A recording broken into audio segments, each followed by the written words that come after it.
રાજકોટ જિલ્લાના ઉપલેટા તાલુકાના તણસવા ગામે લેઉવા પટેલ સમાજ ખાતે મહારક્તદાન કેમ્પ યોજવામાં આવ્યો।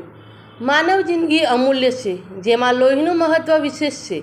તંદુરસ્ત શરીર ઈશ્વરની સૌથી મોટી કૃપા છે, પરંતુ અકસ્માત દુર્ઘટનાઓ ગંભીર હોય છે ત્યારે લોહીની જરૂરિયાતને પહોંચી વળવા જેમ એક જ માત્ર ઉપાય સ્વૈચ્છિક રક્તદાન તેવા આશ્ચર્ય સાથે આ ભગીરથ કાર્ય ઉપલેટા તાલુકાના તણસવા ગામે સમસ્ત ગામ દ્વારા મહારક્તદાન કેમ્પનું આયોજન કરવામાં આવ્યું।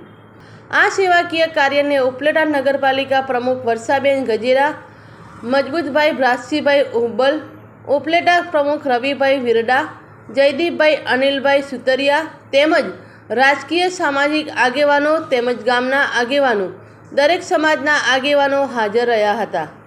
આ કેમ્પમાં સેવા આપવામાં આવેલ આ બ્લડ ડોનેશન કેમ્પમાં બ્લડ ડોનેટ થયેલ જે પોરબંદરની આશા બ્લડ બેંકને સમર્પિત કરવામાં આવેલ।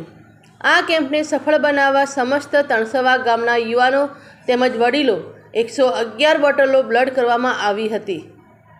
અમે લોકો આમ તો 2013 થી રક્તદાન કેમ્પનું આયોજન કરી છે અને એની પ્રેરણા અમારા મૂળ નાગોદરના સરપંચના પરેશભાઈ ભોપાળા એના બાને એક બીમારી હતી, એ સબબ મારે પોરબંદર રક્તદાનમાં જવાનું થયું અને ત્યાં થેલેસેમિયા વાળા બાળકોને મફતમાં લોહી પૂરું પાડતા એવી ત્યાંથી મને કહેવામાં આવ્યું। તો મને એવું થયું કે આ લોકો જો આટલી સેવાનું કામ કરે છે તો આપણે પણ કરવું જોઈએ। એટલે મેં ગામ લોકોમાં ગામના સરપંચને અને આગેવાનોને બધાને વાત કરી કે ભાઈ આપણે આ એક સેવાનું કામ છે અને આપણું ગામ બધી રીતે જાગૃત છે, તો આપણે આવું ગોઠવીએ તો કેમ? તો બધા લોકોનો સકારાત્મક સહયોગ રહ્યો।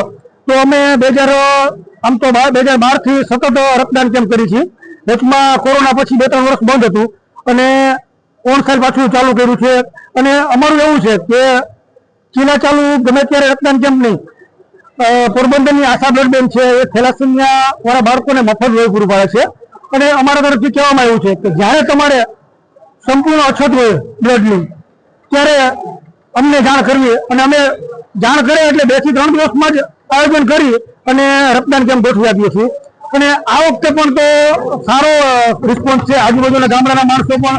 અને આજે તો તાલુકા પંચાયતના નવનિર્મિત નિયુક્ત પ્રમુખ માનની રવિભાઈ વિરડાએ પહેલું રક્તદાન કર્યું અહીંયા, પછી જિલ્લા પંચાયતના સભ્ય અમારા ભારતીબેન હુંબલે પણ રક્તદાન કર્યું અને અમને પ્રોત્સાહિત કર્યા। અને આજે અમને એવી ધારણા છે કે 150 થી 150 બોટલો રક્તદાન થઈ શકશે અને થેલેસેમિયાગ્રસ્ત બાળકોને ઘણી મદદરૂપ થઈ શકશે એવી અમે અપેક્ષા છે। અને ગામ લોકોનો, સહકારી મંડળીનો અને આગેવાનોનો પૂર્ણ સહયોગ છે અને સંપૂર્ણ યુવાનીઓ અમારા ગામના બધા અત્યારે હાજર છે।